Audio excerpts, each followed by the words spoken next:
Oi, oi! Sejam todos muito bem-vindos e bem-vindas. Então, meu nome é Elissandra da Mata, eu sou psicóloga por formação, sou profissional de recursos humanos há 10 anos, tenho uma consultoria na área de gestão de pessoas que atende empresas aqui da minha região e também algumas de todo o Brasil, e também tenho uma empresa de cursos de capacitação para profissionais de recursos humanos que se chama Instituto RH na Prática.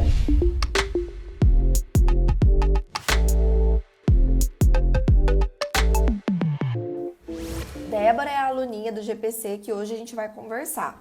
Bom, gente, então eu trouxe a Débora aqui hoje justamente para a gente começar essa nova linha editorial aí de conteúdo que eu espero que vocês gostem muito, porque é algo que eu pretendo manter e pretendo trazer muito mais aluninhos aqui para conversar, né, ao vivo assim e ajudar vocês que estão aí do outro lado.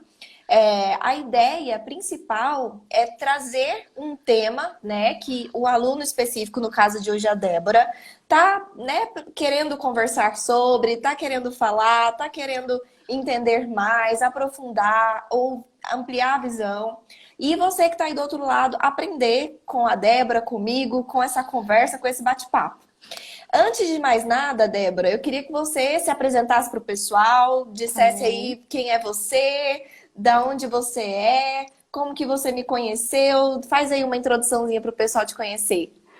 Tá bom, vamos lá. Bom, eu sou coordenadora de RH, eu trabalho com departamento pessoal já tem desde os meus 18 anos, então tem muitos anos aí que eu trabalho com departamento pessoal e há 5 anos eu trabalho com a área de recursos humanos.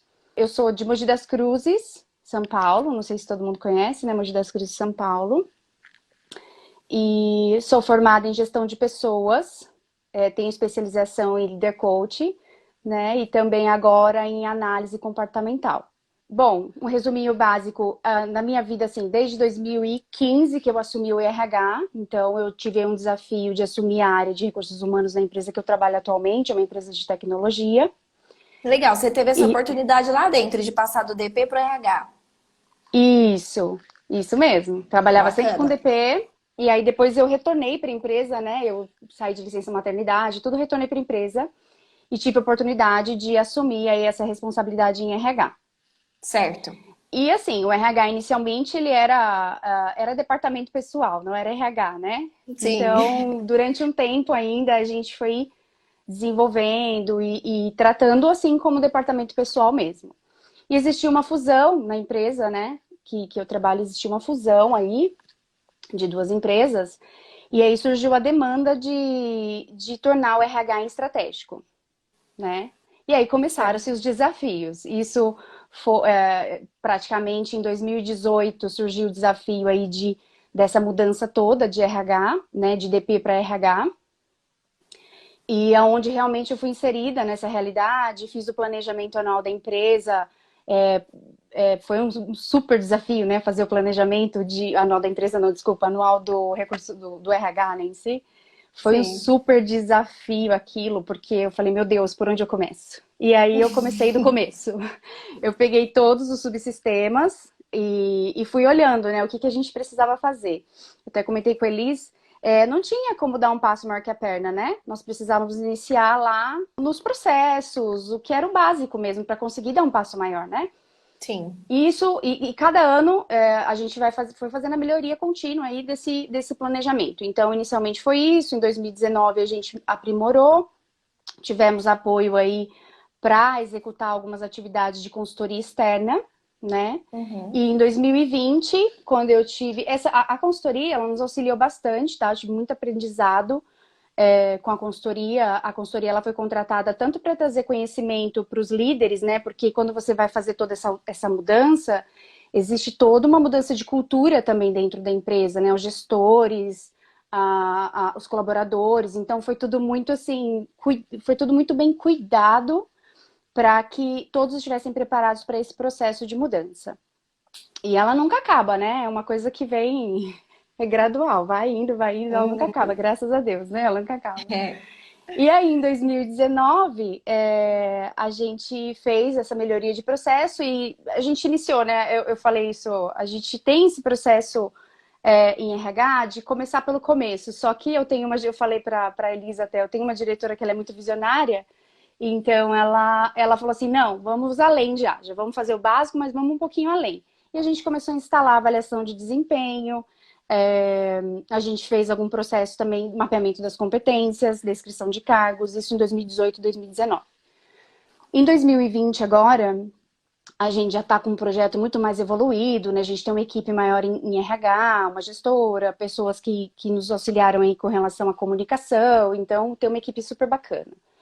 E aí agora em 2020 entrou a quarentena, essa loucura na nossa vida aí, né?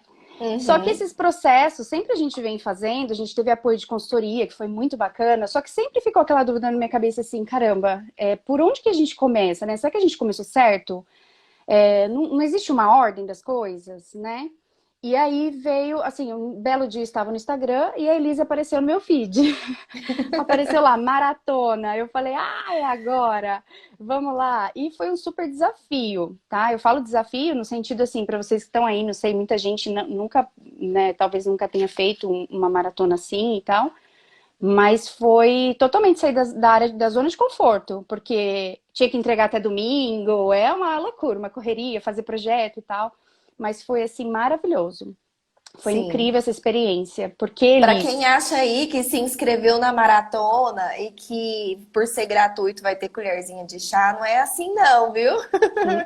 É Não muito foi. conteúdo, é exercício, é live, é um evento mesmo para vocês saírem aprendendo. A intenção é vocês aprenderem, então entrem com disposição. Não, mas assim, foi incrível ter participado disso, por quê? Porque lá você já explica essa importância, assim, o que que dá para ser feito separadamente, o que que pode ser implantado, o que que necessita de outro subsistema para acontecer. Quando você falou aquilo, eu falei, meu Deus, iluminou, agora clareou tudo. E aí isso ficou foi muito melhor, assim, ver com essa visão. Então, não é que o trabalho que foi executado antes, nada é perdido, gente, nada. Tudo você tira conhecimento. Mas é ótimo você colocar essa visão agora e falar assim, meu Deus, agora é só eu pegar o que eu já tenho e estruturar. Então foi muito Uhum. bacana isso. A opção esse ano não foi implantar todo o projeto, porque como a gente está em quarentena, tudo nós fizemos o quê? A melhoria dos processos que a gente já tinha implantado, que era avaliação de desempenho. Na verdade, a gente deu uma melhorada, fez uma gestão de desempenho envolvendo metas e tudo. E também trabalhar agora mais recrutamento e seleção e a parte de descrição de cargos. Sim. E mas a ideia, assim, a minha ideia é para 2021, como uma evolução mesmo, desenhar todo o projeto para começar a estruturar tudo bonitinho, conforme você ensinou tanto na maratona como no GPC, né? Uhum. E aí da maratona, né, veio o GPC, aí eu falei, caramba, né, a empresa esse ano ia investir lá, tal, mas aí cortaram orçamento, eu falei, o que que eu vou fazer com isso, né? Conversei com a minha gestora, ela falou, Débora, vamos investir nisso daí, vamos lá, vamos de cabeça e vamos fazer. E eu não me arrependo, a minha gestora também participou disso, super bacana da parte dela também. Não me arrependo nem um pouco. Está sendo muito importante, assim, o conteúdo que você está disponibilizando, de aprendizado, de conhecimento, de até os formulários. Você, praticamente, assim, existe um processo completo, né, Liz? Então, assim, eu estou muito, muito feliz com a maratona, muito satisfeita com o GPC também. E é isso. Ó, uma coisa que a Débora falou que é muito importante a gente fazer aqui fazer uma observação. Ela colocou um ponto que é muito importante de nada é perdido, né? Todo o processo que a consultoria fez para a empresa dela, com certeza, né? Foi uma mão na roda agora para ela só pegar e ajustar conforme que ela está visualizando que precisa de um ajuste ou outro, dentro da metodologia que ela está hoje aplicando e querendo aplicar, que é o que a gente aprende dentro do GPC. Mas, Débora, eu queria que você falasse um pouco, antes de eu fazer minha observação, só para saber se o que eu entendi é real, só para testar entendimento, como que você avalia a Débora hoje, né, olhando para, por exemplo, uma parceria com uma consultoria e a Débora lá naquela época olhando para uma parceria com uma consultoria? Qual que é a diferença que você sente nesse sentido? Olha, Elis, Em questão de avaliar a questão da a parceria com consultoria, é isso que você está me Assim, perguntando, né? avaliar em questão de você ter clareza do que está sendo feito, de às vezes direcionar, enfim, de até Sim, no momento de contratar o serviço sim, mesmo, de especificar o que você quer, que diferença que você sente, assim, da Débora daquele não, momento e da Débora desse momento. total. Eu vejo que naquele momento eu era a Débora que estava esperando receber conhecimento e mais insegura, mais. Porque faz parte, né? Tudo que é novo, que a gente Sim, vai colocar o pé, a gente fala, ai meu Deus, será que vai dar certo, né? Isso, e a gente vai com medo mesmo. A gente fala muito isso aqui na empresa, tá com medo, vai com medo mesmo. Eu fui com medo é isso mesmo. aí. E só que hoje eu consigo ter uma visão muito mais estruturada. Assim, se eu for Uhum, contratar uma consultoria, eu sei muito bem o que eu vou pedir, eu sei muito bem o que analisar, eu sei muito bem que existe um passo a passo, que existe um cronograma, que existe uhum, etapas, que não dá pra gente pular uma coisa assim, fazer a outra primeiro. Então, uhum, alinhamento, processos, estrutura, isso é extremamente importante para todos, assim, estou falando de RH, né? Então, para todos os subsistemas de RH, eu vejo que isso é muito importante. Estruturar primeiro, ter a política, fazer toda a casa primeiro, né? Para depois. Então, isso foi muito importante, porque, como eu disse, esse conhecimento eu absorvi. E hoje ele está me uhum, ajudando mais ainda, juntando com a maratona, com o GPC, o que eu são cases, né, Liz? Coisas uhum. que dão certo e dão errado. Então, nada dá errado. Eu É, falo que sempre a gente é tira isso algo de aí. bom, de tudo que dá errado, a gente tira algo de Com bom. certeza. E aí, o que que é a minha Então, observação que eu queria fazer aqui para você que está assistindo a gente? Existe uma diferença muito grande em eu buscar um auxílio, eu buscar uma ajuda, algo que vai somar para o que eu estou fazendo. Por exemplo, estou às vezes não tenho como implantar aquele projeto naquele momento, estou cuidando de outro projeto, as coisas estão acontecendo aqui dentro da empresa, eu preciso de um apoio. Ou então, eu não tenho assim, eu tenho uma visão, mas eu não tenho o conhecimento do detalhe ali daquele momento. Então, eu vou trazer uma pessoa para me dar, né, uma consultoria para me dar um apoio naquele processo.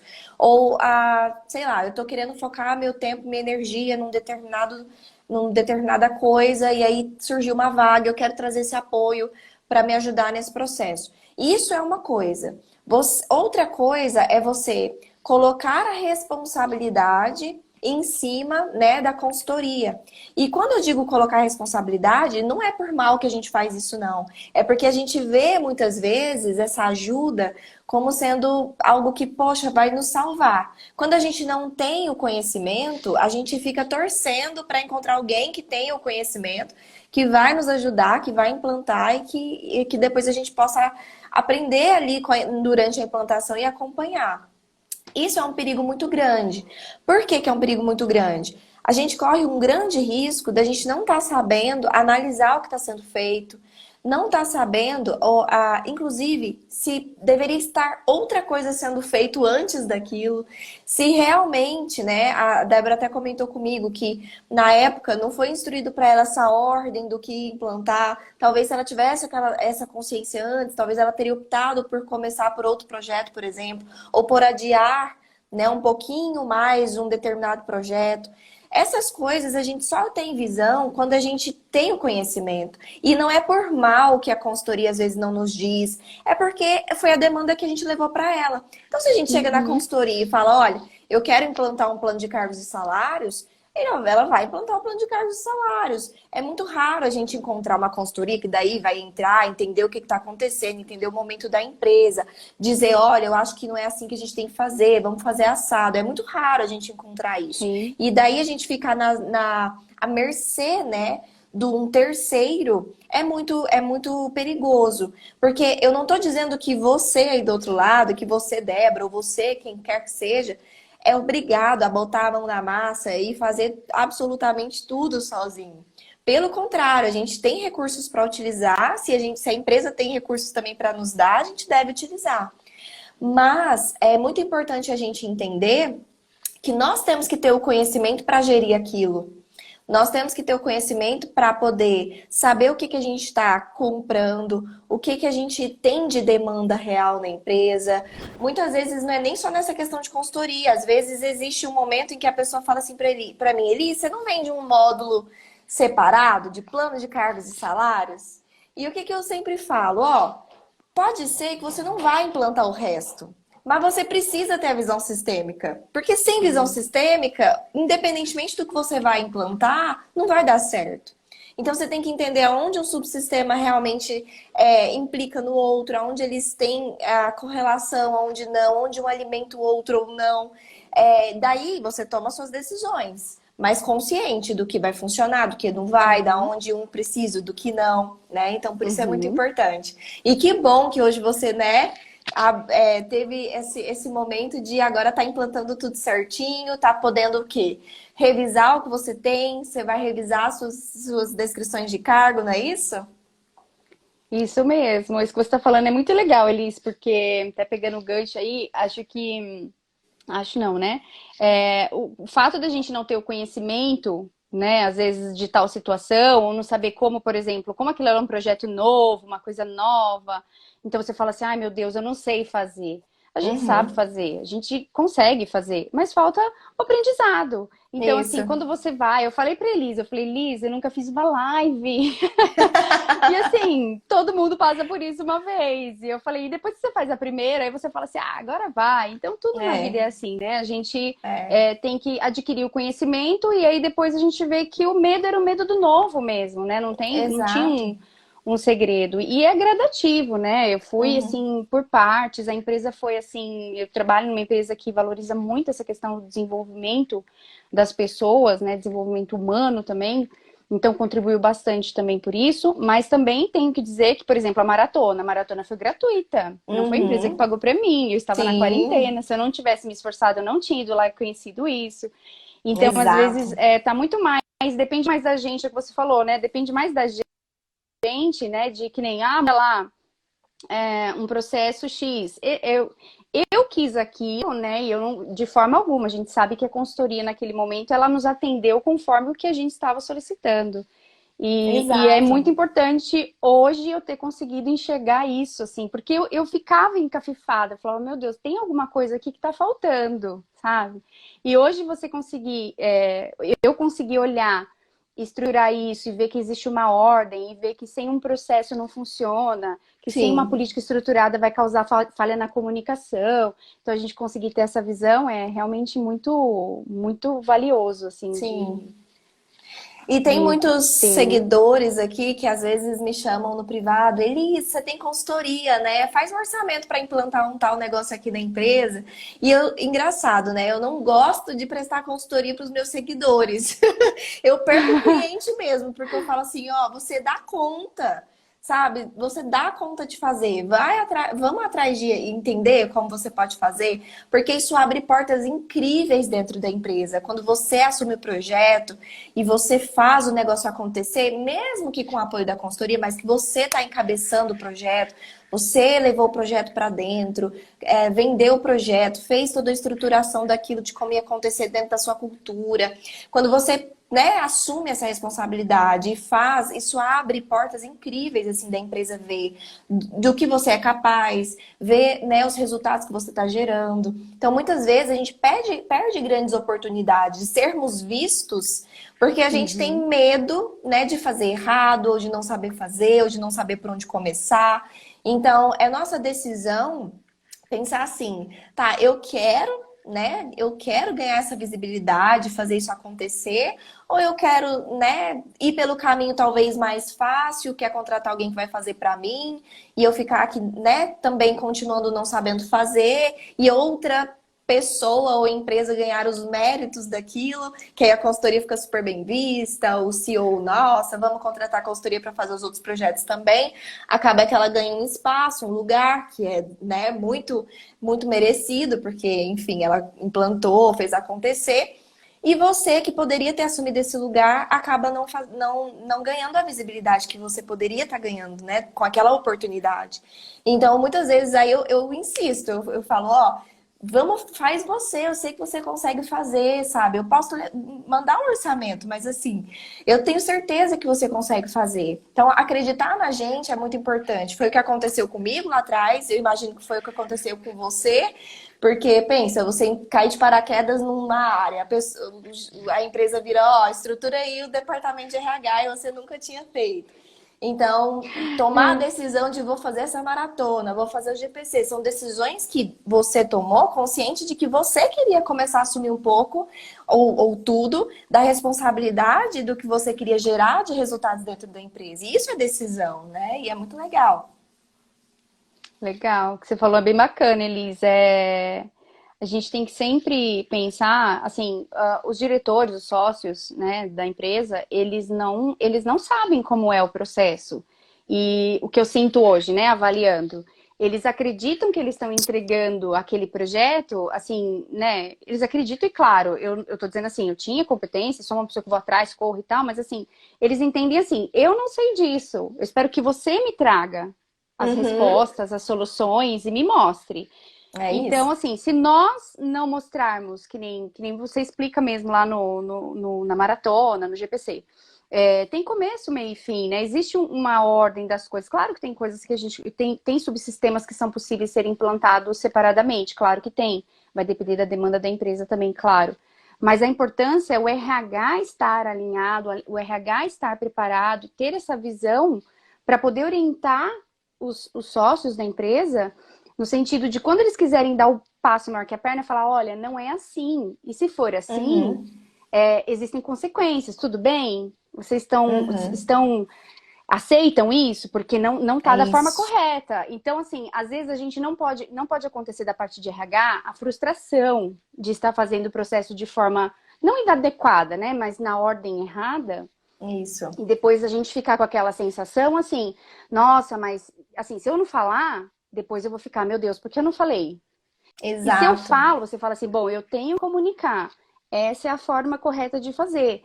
Então, vamos fazer só isso? Vamos fazer só isso. Mas essa é a importância também do RH estar preparado, no sentido de conhecimento e estrutura, né? E o Isso. seu curso, assim, ele fala muito sobre isso. É muito importante para quem está aqui escutando. Eu falo porque foi para mim também.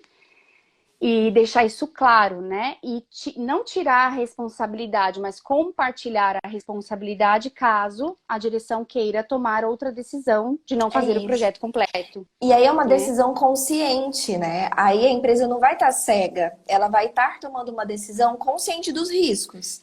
E a gente só tem segurança de se expor, como você disse, né? De se posicionar, de dizer, ó, tá, a gente pode ir por esse caminho, mas é isso aqui que pode ser que aconteça. A gente só tem essa segurança de fazer isso quando a gente tem o conhecimento.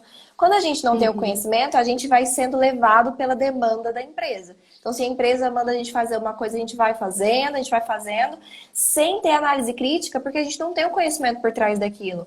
Quando a gente tem, a gente é capaz de, como você disse, eles não são os especialistas em RH e eles não devem ser mesmo. A gente não deve cobrar isso deles. Poxa, você tem que saber, né, a importância disso, disso e disso, a ordem e tudo mais, os riscos. Eles não são obrigados a saber, esse é o nosso papel de conscientizá-los.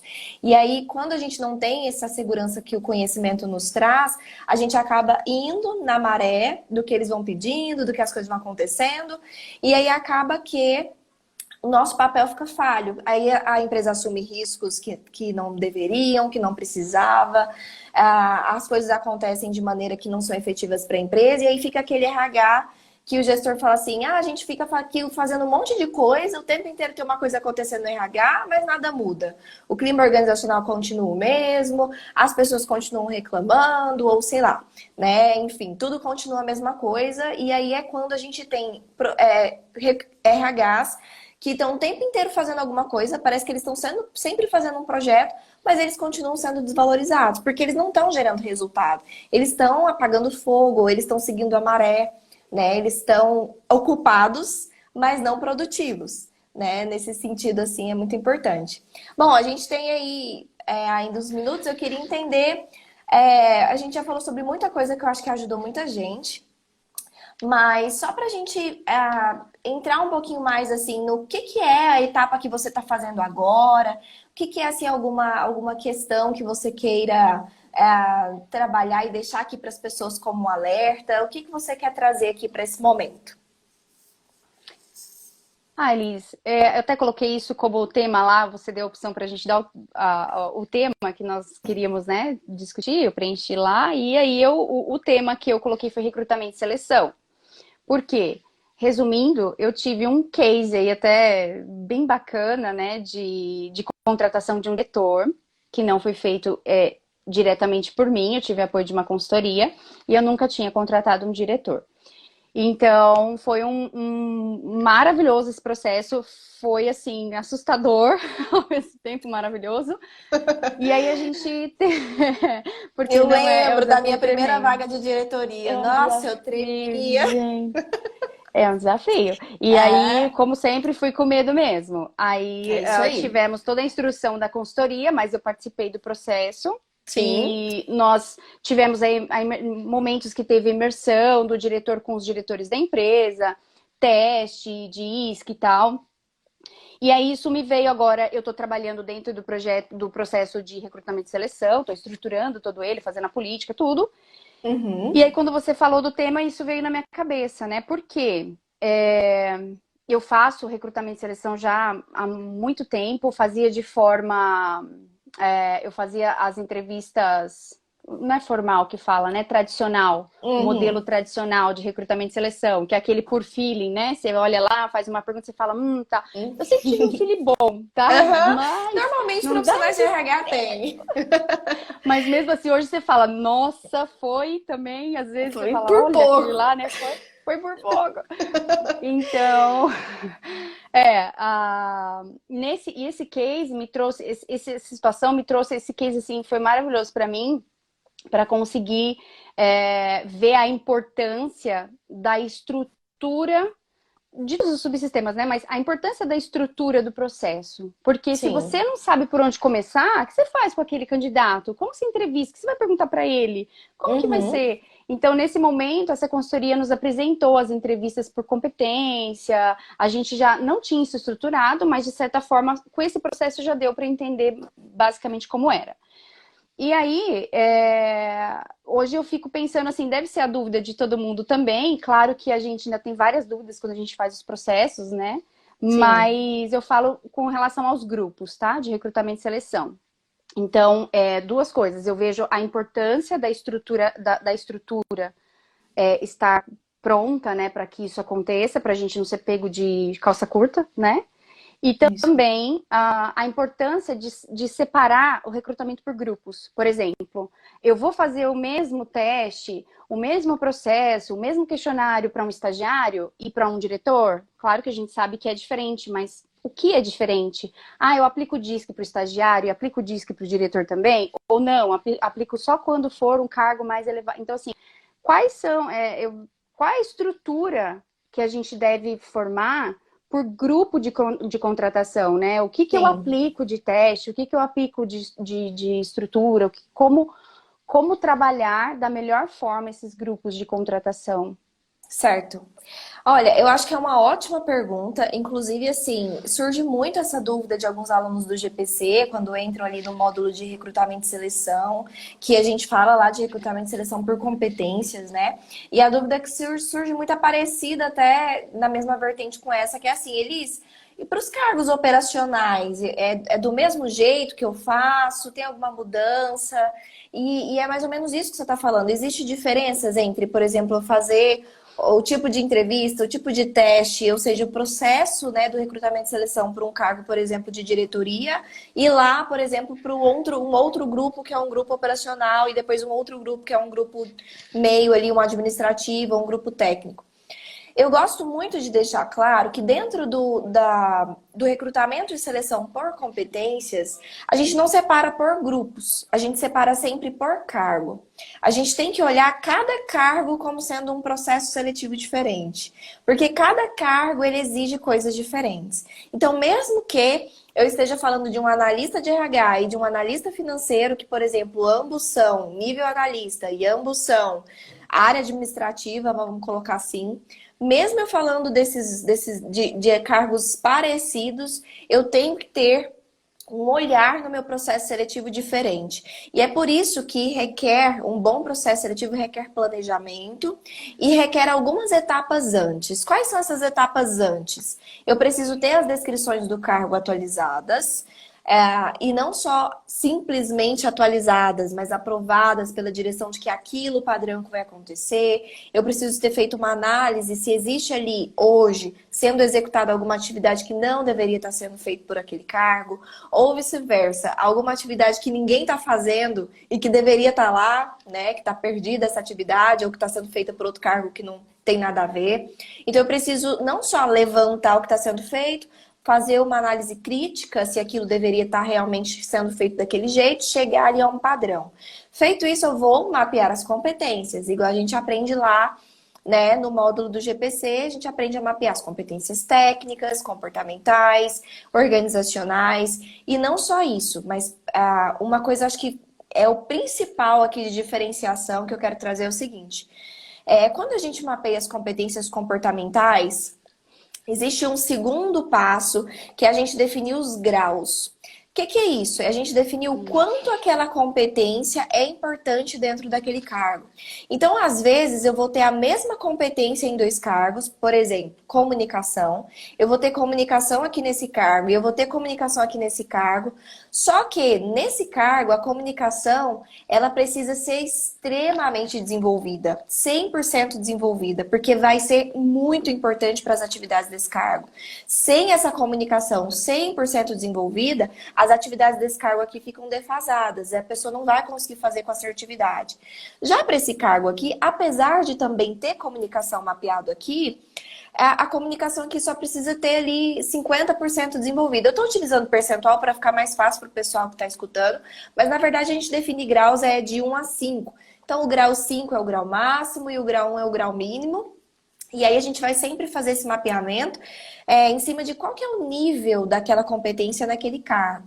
Fazendo isso, né, de uma maneira geral, eu já tenho uma visibilidade do que aquele cargo necessita. E aí muita gente me pergunta assim, Elis, mas e aí, cargo operacional, cargo gerencial, qual que vai ser a diferença? Naturalmente, e aí algo que acontece assim, naturalmente, no momento de mapeamento de competências, quando eu for mapear um cargo operacional, que tem atividades mais simples, mais operacionais, naturalmente as competências que eu vou estar mapeando ali também vão ser mais simples, também vão ser mais triviais.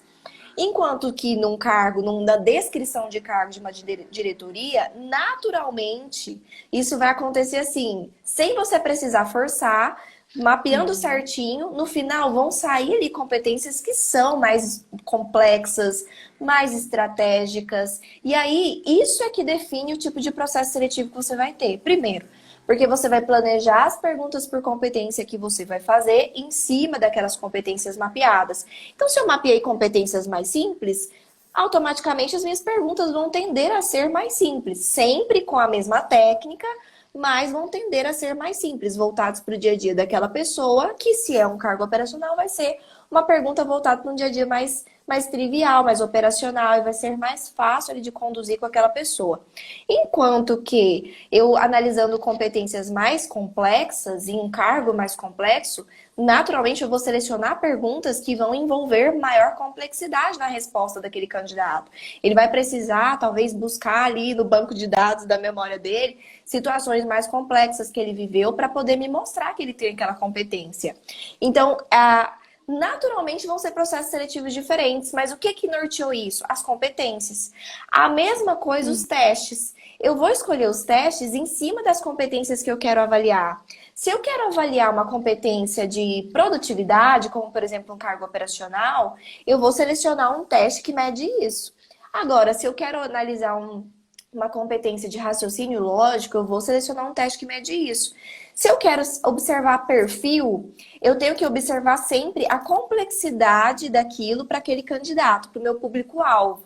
Então, qual que é o meu público-alvo? É um público mais humilde? É um público que talvez não entenda sentenças muito complexas? É um público que provavelmente não está muito acostumado a olhar para si? a saber o que ele faria numa determinada situação. Então, eu vou talvez selecionar ali um teste mais simples, um teste que seja mais fácil de se responder, mas que vai medir o que eu preciso. Eu tenho que sempre pensar o que eu preciso medir. Enquanto que para um diretor, um gerente, as competências que eu quero analisar neles são mais complexas. Então, se eu quero analisar perfil de uma maneira mais aprofundada, porque exige ali uma análise, né, de um risco maior que aquele cargo tem dentro da empresa, o risco de eu colocar uma pessoa errada em uma diretoria é muito maior do que eu colocar uma pessoa errada, por exemplo, num cargo operacional. O risco que eu tenho aqui é eu ter que substituir a pessoa, e aí tem todo o custo né, turnover e rotatividade que a gente sabe, mas o risco de eu colocar uma diretoria, por exemplo, errada é o risco financeiro, né, dessa pessoa tomar uma decisão que coloca o financeiro da empresa em risco, riscos jurídicos de, às vezes, tomar uma decisão que a empresa fica suscetível a uma ação trabalhista ou uma ação de um terceiro, de um fornecedor que vai entrar na justiça por alguma coisa que foi feita de forma errada. Então, são riscos maiores, né? Até em clima organizacional. Eu ter rotatividade em uma diretoria é muito prejudicial para o meu clima organizacional. As pessoas já ficam inseguras. Ai, meu Deus, ninguém para nesse cargo, o que está acontecendo? E o meu chefe toda hora troca.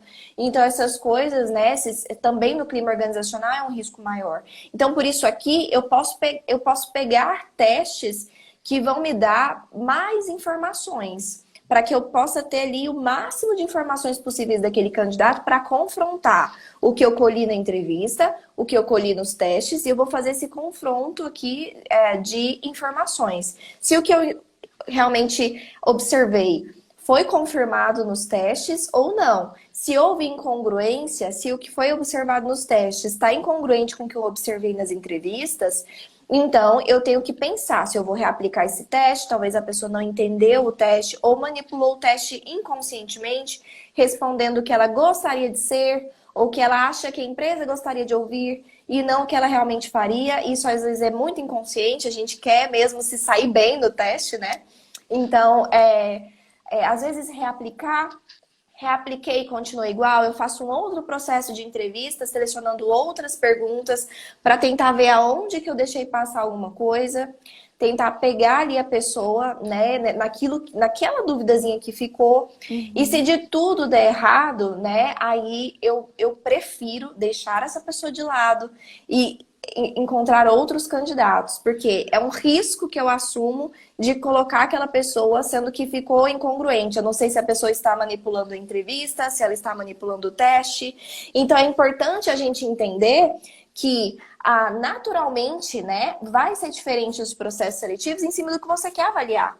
E como que eu sei o que eu quero avaliar? Eu tenho que saber o que a vaga exige, o que a vaga precisa, o que exatamente é imprescindível a pessoa ter para executar aquelas atividades daquele cargo com maestria, com assertividade, da forma que a empresa deseja.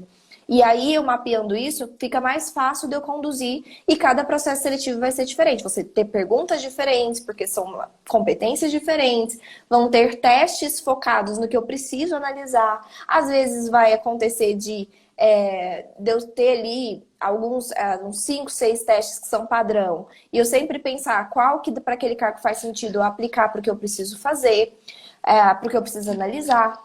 Mas sempre sem restringir. Eu não gosto de empacotamentos, assim. Do tipo, para cargos gerenciais a gente sempre vai fazer assim. Porque eu acredito que um gerente comercial é diferente de um gerente de RH, que é diferente de um gerente contábil. Exige-se coisas diferentes, análises diferentes e focos diferentes ali de observação. Então, empacotar por grupo é perigoso. Eu gosto de sempre deixar o cargo brilhar. A gente analisa o cargo e não o grupo que ele está inserido, tá? Então, acho que esse é um ponto importante. E eu não sei se era isso que você queria saber, se te ajudou. Não, era isso mesmo. Era essa questão dos grupos mesmo, que às vezes a gente ouve falar muito assim, não, para estágio a gente aplica dinâmica, Sim. porque, né, tal. Então, assim, isso é mito, na verdade, Liz. Por exemplo, Eu, por que estagiário tem que ser dinâmica? Por que tem que ser diferente? Então, eu assim, sou é tão. mito ou é realidade? Eu acho que é um mito. Elissandra, tá? Dentro da metodologia que eu acredito, e aí, enfim, quem sou eu para julgar outras metodologias, mas dentro da metodologia que eu sigo, que é a gestão de pessoas por competências. Não se faz dessa forma. Inclusive, dinâmicas de grupo não são aplicadas como formas de excluir pessoas antes de entrevista, que a gente vê muito, né? Faz uma dinâmica, aí já seleciona alguns para ir para a fase de entrevista. Eu não gosto de fazer dessa forma. Eu acho que dinâmica é um teste e ele deve ser sempre aplicado após as entrevistas como um confrontador de informações da entrevista. Lembrando que dinâmica não é para sair aplicando, dinâmica tem um porquê de ser aplicado. A dinâmica de grupo, ela é aplicada quando o cargo exige que você mapeou alguma competência que é mais facilmente observada em grupo. Se você mapeou uma competência que é mais facilmente manifestada em grupo, vale a pena daí fazer uma dinâmica de grupo, porque você vai ter um contexto, um ambiente propício para que você consiga observar aquela competência que você quer. Não é para fazer, é para fazer com objetivo. Meu objetivo é observar essa competência que é mais fácil ser manifestada e observada em grupo, e por isso eu vou fazer uma dinâmica de grupo. Então, a dinâmica de grupo... Não tem mudo aqui, né? Não Não tem mudo aqui, né? A gente vai tossir, tem que tossir aqui. É assim mesmo. Então, é isso, gente. Sempre analisem assim, de uma forma estratégica, sabe? Sem fazer esses processos seletivos que a gente vai fazendo porque o outro tá fazendo, ou porque a gente institui uma forma e aí vai fazendo. Eu acho importante deixar claro que sim, precisa ter um processo. Eu vou fazer entrevista, depois eu vou fazer a etapa de avaliação por testes. Quais são esses testes? Vai ser avaliado em cima do que eu preciso avaliar para o cargo. É uma dinâmica de grupo? Precisa? Então, vai ser uma dinâmica de grupo. É um teste de perfil? Então, também vai ser. Precisa ser os dois? Então, vai ser os dois. E aí, para cada cargo, vai ser instituído o que precisa. Lembrando que não existe uma forma de se fazer. Claro, se você... estágio... Normalmente vai ser sempre parecido o processo seletivo, porque o estágio, normalmente, é as mesmas competências que você vai estar observando, né? Principalmente se você tem aquele estágio que ele roda em todas as áreas, que ele é tipo um trainee, então você vai ter sempre estar observando as mesmas competências, e por isso tá ok você instituir ali uma forma que vai acontecer, mas em cima do que você avaliou que precisa, e não em cima do que, enfim, diz que tem que se fazer e tudo mais. Então fiquem atentos nisso, Muito tá? bacana, Liz. Muito bacana. Era isso Que mesmo. bom. Era tirar esse rótulo, né? De, tem que ser assim. Quando bem que você falou, porque é um diretor, a gente vai... Então, é o que você falou, empacotar, né? Então, não pode Isso. empacotar. É realmente olhar por competência, fazer direitinho. Cada cargo na sua devida competência. Muito bacana. É isso mesmo. Você pode instituir o quê? As etapas. E aí sim, eu acho que é super válido você colocar um processo de quais são as etapas do seu processo seletivo. Né? Mas daí, Não dentro de rotulando, uma... né, Liz? por exemplo, Não dentro rotulando, de né? uma... Por exemplo, vou fazer um teste X para esse cargo. Não, Exato. deixar aberto assim, vamos fazer testes. Aí Isso. analisa o que é mais apropriado e depois aplica. Tem que ter uma regra, mas não pode Isso. rotular essa regra. Isso. O gestor, ele precisa Entendi. saber que aquelas etapas vão ser seguidas, mas daí, dentro daquela exata etapa, o que vai ser feito, aí é a critério, né, da expertise e da análise do RH, né, do que precisa para aquele momento. Tá? Espero que eu tenha ajudado. Então, muito obrigada, Débora, de coração, por você ter se disponibilizado. E precisando, você sabe que pode sempre contar aqui comigo. Eu espero mesmo que você consiga colocar todos os projetos que você deseja em prática. E eu quero ouvir de você logo, logo, que tá dando muito certo, que muitas coisas já aconteceram aí. Vou sim, vou colocar em prática, tá? Espero ter contribuído bastante aqui com o pessoal que está aí assistindo também. Acho que é muito importante trazer esses relatos, esses cases, assim, que a gente vai andando para contribuir com o mundo, porque tá todo mundo na mesma jornada aí, todo mundo na mesma maratona, todo mundo junto. É isso aí. E tô bem feliz e agradeço você também, Elis, por ter feito esse trabalho incrível e obrigada por tudo, tá? Pela oportunidade de estar aqui hoje também. Foi um aprendizado enorme para mim também. Obrigada, gente. Um beijo no coração de Obrigada. vocês. Tchau. Boa Tchau. noite.